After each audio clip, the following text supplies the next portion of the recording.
Bonjour chers amis, nous avons parlé de la dernière fois de ce qu'était le genre et puis de la transidentité. Il y a aujourd'hui dans notre société un autre fléau qui est d'un autre ordre mais qui est tout aussi prégnant, c'est la pornographie. J'aimerais que l'on regarde un peu de quoi il s'agit.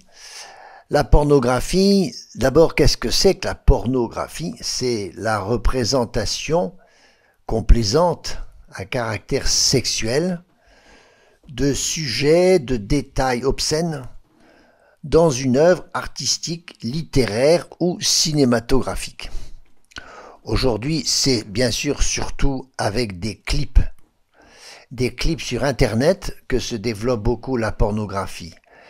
En tout cas, c'est la représentation explicite d'actes sexuels qui sont finalisés avec le but de susciter l'excitation sexuelle ou la masturbation. Voilà, et donc c'est traditionnellement distingué de l'érotisme.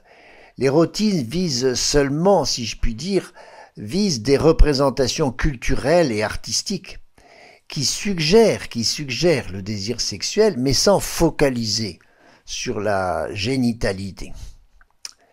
Alors ça se développe évidemment beaucoup aujourd'hui par Internet, à travers des vidéos et dans les réseaux sociaux.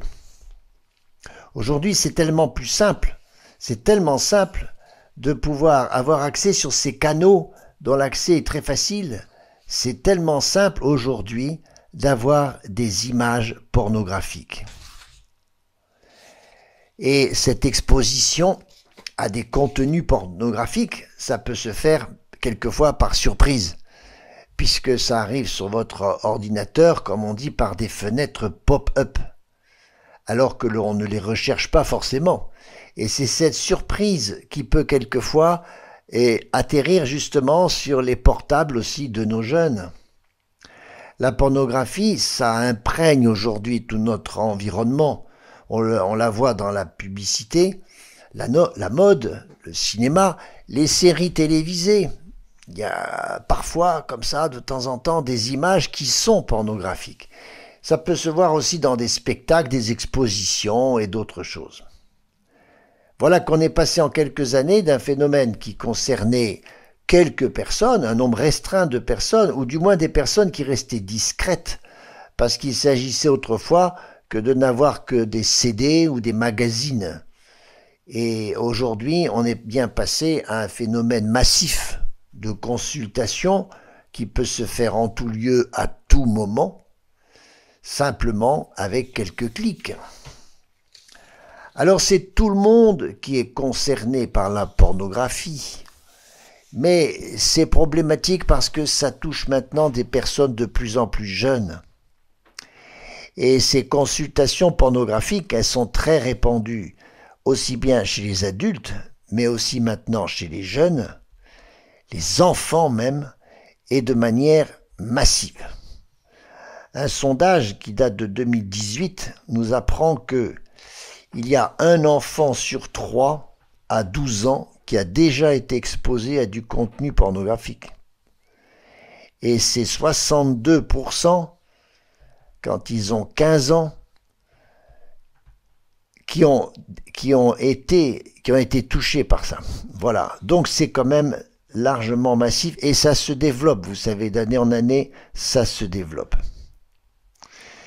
Et puis alors, par les réseaux sociaux, c'est pour ça que les jeunes sont plus sensibles à ça, pour ce qui est des réseaux sociaux, parce que sur les réseaux sociaux, on se partage des images, et les jeunes peuvent se partager des images d'eux-mêmes, ce qu'on appelle des nudes ou des sexting, et c'est tout ce petit monde qui joue avec cela, et également quelquefois de façon harcelante, quand on impose à des jeunes, ça peut être des jeunes filles comme des jeunes hommes, on impose des images pornographiques, violant ainsi l'intimité des personnes, c'est la revenge porn, on harcèle une personne en lui envoyant des images pornographiques.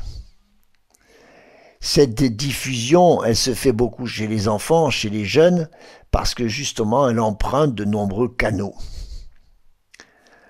Alors c'est une épidémie, on peut parler comme ça, parce qu'elle provoque, bien sûr, on va en parler, qu'est-ce que ça provoque? Mais ça provoque la pornodépendance, avec des répercussions qui vont pouvoir être chez les jeunes tout au long de leur vie. La pornographie est une véritable industrie, c'est pour ça que ça se développe, parce que ça rapporte beaucoup d'argent, aujourd'hui, ça rapporterait 100 milliards à l'industrie pornographique. Et on estime que c'est 35% de l'ensemble du contenu téléchargé sur Internet qui est du pornographique. Donc le tiers de ce que l'on télécharge, c'est du pornographique. C'est extrêmement lucratif, c'est pour ça que ça marche, et en même temps, ça cache une réalité sordide pour ceux qui s'exposent en tournant ces vidéos. Il y a là derrière un véritable proxénétisme, parce que ceux qui font ces vidéos-là, ceux qui en sont les acteurs, ils obéissent à des proxénètes, c'est très rarement dans la liberté, ils singent des actes sexuels contre souvent leur volonté.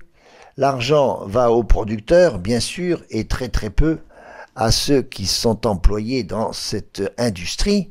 C'est une véritable industrie avec des employés nombreux.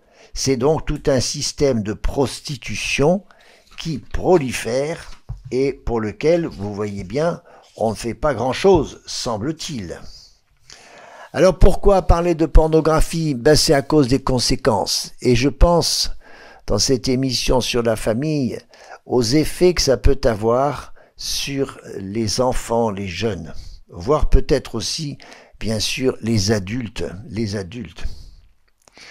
Beaucoup d'hommes sont en prise, en lutte avec cette tentation dans laquelle ils sombrent peut-être un peu trop souvent. C'est une conception faussée de l'amour et de la sexualité et qui reste dans le subconscient de toute personne qui regarde ces images, et particulièrement quand c'est des jeunes. Et voyez comment la pornographie favorise les attitudes de violence et de mépris vis-à-vis du corps et du corps de l'autre sexe. Et ça peut ressurgir à l'âge adulte pour l'enfant, pour plus tard, pour son avenir, et dans les relations entre les adultes eux-mêmes. Donc ça touche le couple, comme ça touche aussi les enfants. Pourquoi? Parce que ça met en scène une caricature de la relation sexuelle, qui n'est absolument pas une relation normale entre des personnes, parce qu'elles sont chosifiées, elles sont même réduites à leurs organes sexuels, qui sont souvent montrés en gros plan, évidemment au défi de toute pudeur. C'est des performances toujours plus extrêmes, où la femme, en fait, sert d'objet sexuel à ceux qui abusent d'elle. C'est pas autre chose que des formes d'abus sexuels. Et l'enfant ou l'adolescent, lui, il prend ça de plein fouet, il pense que c'est la manière habituelle pour un couple d'avoir des relations intimes. C'est là que c'est très grave pour nos jeunes. Ils n'ont pas la maturité, la capacité de gérer de telles pulsions et de telles émotions quand ça tombe sur un corps qui est tout juste sexué, comme l'est un corps d'adolescent. Alors quelles sont les conséquences? Eh bien, c'est d'abord la honte, la culpabilité. C'est les premiers sentiments que le jeune peut avoir devant ces images. Donc ça, c'est en lui, vous voyez. Cette culpabilité, c'est pas la société qui a créé ça, parce qu'on n'est plus dans une société, on est dans une société permissive. Et donc, il sait intérieurement que c'est mal. Et il ressent de la culpabilité. Il voit que ce n'est pas un rapport qui est juste entre l'homme et la femme. Et ça crée une sidération en lui, surtout les premières fois. Même s'il peut y avoir aussi en même temps du dégoût, il va avoir envie de continuer à regarder. Et c'est là que commence l'addiction. Il y a une crédulité chez les jeunes qui fait qu'avant 13 ans, ils croient que cela se fait comme ça. Et son regard est sali, comme on dit, parce que l'amour est totalement dévoyé et terni. le jeune se sent sali d'être témoin de ces horreurs, parce que là aussi, vous voyez, la pudeur est un sentiment normal. Il se sent sali, il est dans le dégoût, la tristesse, et il va perdre la motivation et peut-être même la confiance en ses parents. Voilà tout ce que produit la pornographie et évidemment en premier lieu la masturbation que le jeune ou l'adulte pratique, avec le fait que par mimétisme, on reprend des rapports sexuels qui sont imposés par l'image à l'ensemble du cerveau. C'est ça le mécanisme de la pornodépendance. Nous allons voir après la scène qu'est-ce que l'on peut faire, quelle est notre place de parents face à cette invasion pornographique.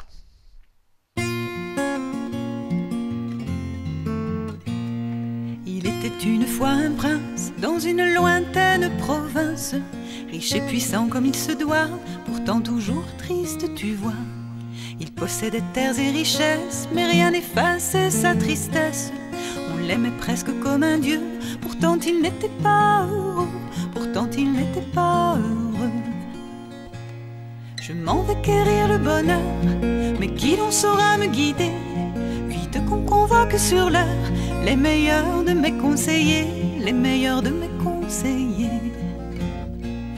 On fit venir l'espérance, réputée pour sa bonne humeur, son enthousiasme et réjouissance dont elle emplissait tous les cœurs. On fit venir la crainte aussi, sage conseillère souvent, prudente et pleine de soucis, célèbre pour ses pressentiments, célèbre pour ses pressentiments. Comment faire pour être heureux?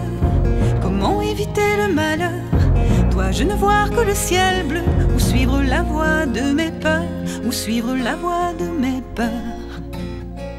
La crainte disait pour être heureux, songe à toujours tout prévenir. Mais tu vas nous le faire mourir, disait l'espérance avec feu. Ainsi l'une montrait le soleil et toute chose qui émerveille, quand l'autre prédisait le pire, toutes les épreuves à venir, toutes les épreuves à venir. Et vous allez me rendre fou, à vous contredire surtout. Qui de vous deux est la menteuse, l'émerveillée ou la peureuse, l'émerveillée ou la peureuse? La vie est comme une fontaine qui pleure toujours, grande est sa peine, disait la crainte en illustrant ses dires de tristes arguments. Une fontaine, c'est bien cela, mais qui chante, ne l'entends-tu pas? Répondait toujours l'espérance, avec un grand sourire d'enfance, avec un grand sourire d'enfance. Le prince soudain les regarda, l'une légère pleine d'éclat, et l'autre grise et tourmentée, aux abois toujours effrayés, aux abois toujours effrayés. À quoi me sert la prévoyance si je suis à demi vivant? Le soleil m'a dit l'espérance revient après le mauvais temps. Les orages sont passagers, mieux vaut croire à la vérité. Du beau temps qui revient toujours, ne pas douter de son retour, ne pas douter de son retour. Je préfère entrer dans la danse et accueillir chaque saison, marcher au bras de l'espérance, avec le bleu pour horizon, avec le bleu pour horizon. Ainsi la crainte fut congédiée, qu'importe on l'appelait ailleurs. Les hommes ont souvent préféré ses conseils au chant de leur cœur, ses conseils au chant de leur cœur. Peut-être croiseras-tu pourtant, par grand soleil ou mauvais temps, quelqu'un qui porte en son regard toujours une lueur d'espoir. Un homme heureux aux yeux d'enfant, tout environné de printemps.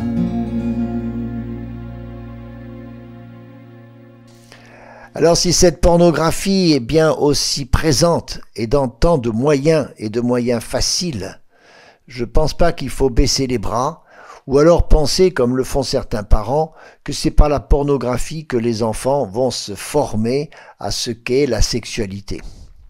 La relation affective et sexuelle, elle a besoin de tant d'autres choses que de regarder crûment ce que sont des rapports sexuels. sans du tout donner le sens de ce que la sexualité peut avoir.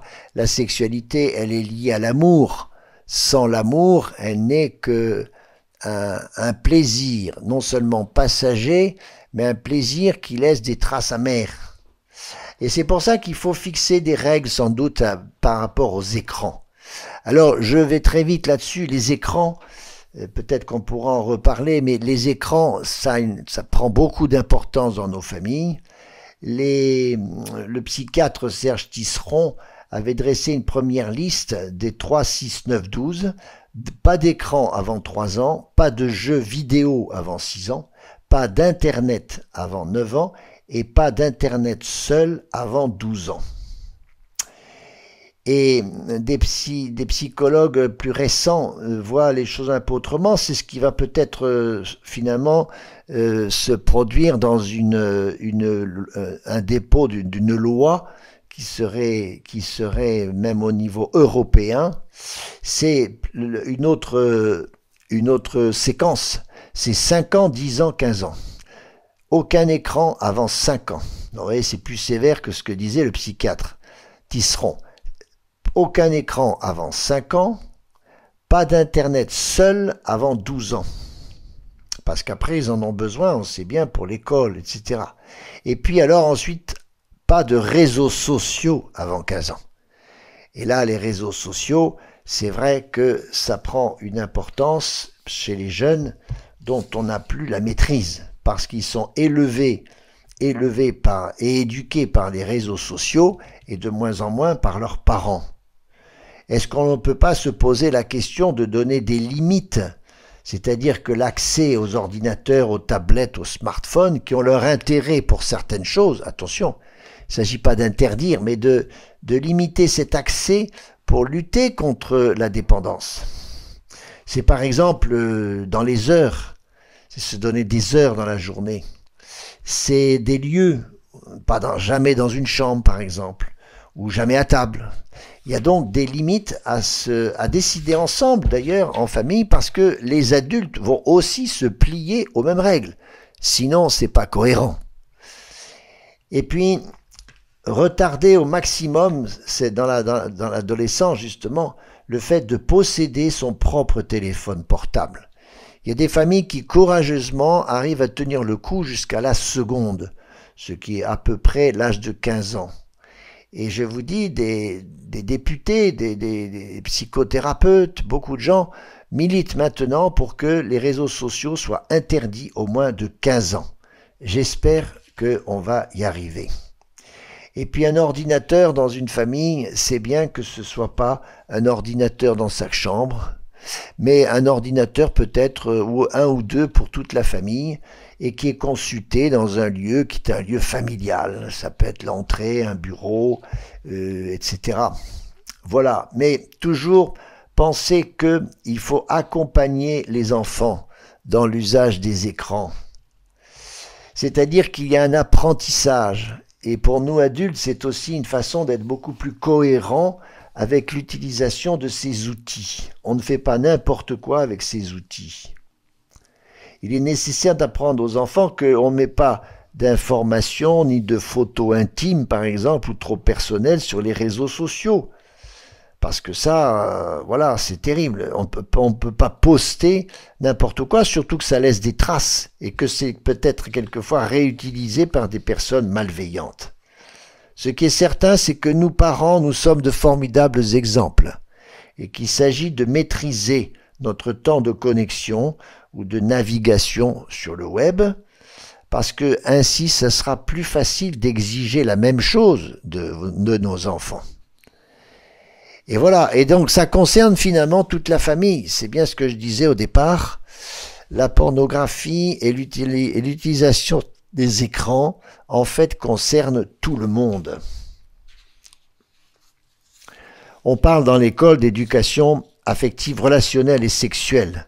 Alors on fait attention à ça parce qu'il y a en même temps, je l'ai dit, l'idéologie du genre, la transidentité, toutes ces choses qui sont peut-être maladroitement encouragée par l'éducation nationale. Or, c'est par les parents qu'il faut garder cette question de l'éducation. Même s'il y a des éléments plus techniques, qui relèvent plus de connaissances, qui peuvent être données à l'école, sans doute dans un programme d'éducation sexuelle, mais qui respectent surtout l'intimité profonde des jeunes. En particulier, la pornographie, ça se résout bien quand il y a une image positive qui est donnée par le père et la mère, une image positive de la masculinité et une image positive de la féminité chez la mère. C'est ça qui aide l'enfant à se construire. Et on ne peut pas évoquer cette question sans aborder avec eux le sujet du mariage et le sujet de être père et mère. C'est tout ça qu'ils découvrent. Et ça fait partie de ce qui va être une construction de leur personne qui va leur faire passer beaucoup plus facilement au-delà de la pornographie et ne pas y trouver justement un intérêt. C'est pas dans le sens d'une morale d'obligation avec, vous savez, le permis et le défendu comme ça fonctionnait autrefois, mais une éducation affective qui ouvre à la liberté, au sens de la sexualité qui est dévoilée au fur et à mesure de la maturité de l'enfant.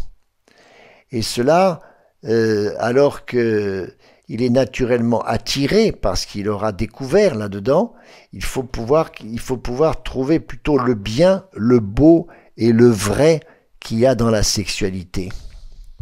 C'est toute l'éducation à l'amour qui doit jouer un rôle important pour lutter contre toutes ces fausses représentations. Parce que la capacité à aimer, ça évolue, ça mûrit au cours de la vie, ça s'accompagne. Jean-Paul II disait « l'amour s'apprend ». Eh bien, ça nous revient justement, apprendre aux enfants ce qu'est l'amour. Cette éducation, ça doit se faire tout au long de leur développement, et ça ne commence pas tout d'un coup à 13 ans, qu'on va tout expliquer d'un coup, c'est plutôt c'est progressivement que l'enfant a besoin d'être éveillé à ce mystère de l'amour et de la sexualité. Notre rôle, il est pour ça, vous voyez bien, capital, parce que c'est dans l'atmosphère familiale où on perçoit toutes ces choses. Dans l'atmosphère familiale, les enfants perçoivent des milliers de choses, ils perçoivent des faits, des impressions. Ils ont un petit radar qui leur fait avancer sur cette question parce qu'ils en sont curieux, et c'est très normal, parce que c'est très beau. Voilà pourquoi ils sont attirés par ça. Alors spirituellement, bien sûr, il reste que la foi peut nous aider. Parce qu'en face de cette image caricaturale de la pornographie et une image aliénante de l'amour, notre foi chrétienne, avec toute l'anthropologie chrétienne, nous donne un regard parfaitement ajusté. C'est notamment la sexualité qui doit être accompagnée de la pudeur. La pudeur, ça s'éduque en famille. C'est pour ça qu'on ne fait pas n'importe quoi en famille. Le corps est préservé. Comme prêtre, prophète et roi, c'est ce que nous tenons de notre baptême, nous sommes avec nos enfants comme prêtres dans une grâce d'intercession pour eux. On peut prier avec eux et on peut prier explicitement pour qu'ils soient protégés et délivrés au besoin.